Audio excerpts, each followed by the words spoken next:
kind of for our audience, share what was happening, not just I think on the exchange that day, but in capital markets from your perspective, because I think it has a lot of tell as we fast forward in today's market.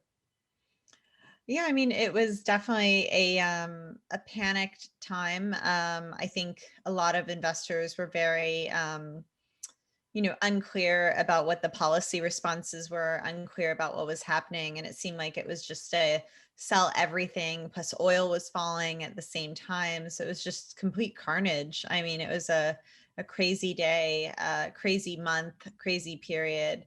I'm very proud of Ival to have, over the course of March, even though the tips that we own were down, the fund had positive performance. So it was great to see the strategy shine in that crazy environment. But yeah, it was a I can't believe that was less than a year ago. It seems like ancient history, Well, right? it was. I mean, and it was not just maybe that day. I mean, I remember things about the computers, we call it, got overloaded that day on the floor, I recall. And the head of the NYSE was telling us that there's the little pivot corner that no one sees on television that had to step in and kind of take over a little bit to help the computers out with the electronic trading, which hadn't happened in a long, long time. So there was things like that. You saw everything sound I like didn't even hear that. I didn't even know that was happening. I that. thought they were like, oh, everything's been, going to some other site and it's all, all been working fine, but we've been working, in some like